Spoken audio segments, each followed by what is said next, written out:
ओम गंगणपते नमः। जय माता तारा। पाराशर ज्योतिर्विज्ञान में आप सभी दर्शकों का हार्दिक अभिनंदन है। आज वृषभ राशि के जातकों के लिए वृषभ राशि में ही बुध के 9 मई सन 2020 प्रातः 9:35 पर होने वाले गोचर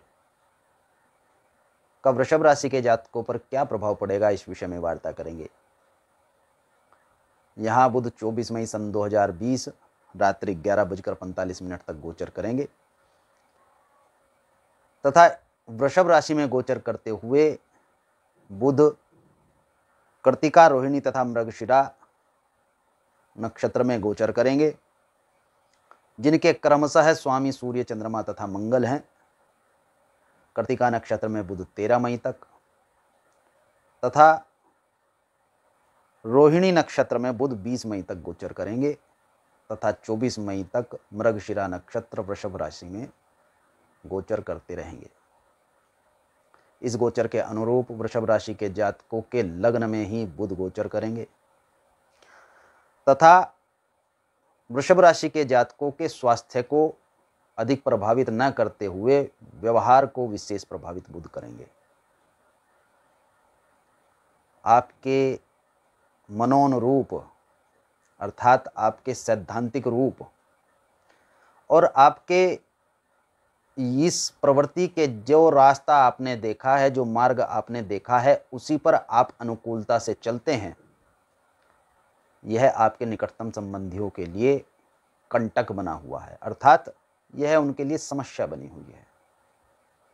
देखिए, जब आप किसी मार्ग को सुदृढ़ता से पकड़े रखते हैं, परंतु अन्य व्यक्ति जो आपके निकटतम हैं वे अन्य स्थितियों को भी प्रदर्शित करते हैं, उस पर विचार करना आपके लिए बहुत ही आवश्यक हो जाता है।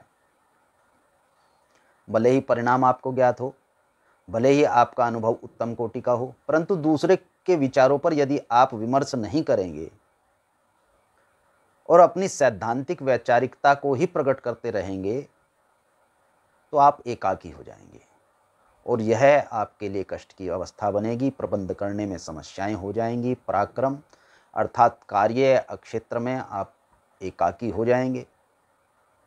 भाई बंधु तथा संतान से भी विछोहों की संभावना यहाँ वृषभ राशि के जातकों को झेलनी पड़ सकती हैं। उनके सामने यह स्थितियां प्रकट हो सकती हैं। अतः वृषभ राशि के जातकों को अन्य किसी भी व्यक्तित्व के विचार पर विमर्श करना इस समय आवश्यक है। दूसरे की बातों को तवज्जो दीजिए, दूसरे की बातों को समझने का प्रयास कीजिए।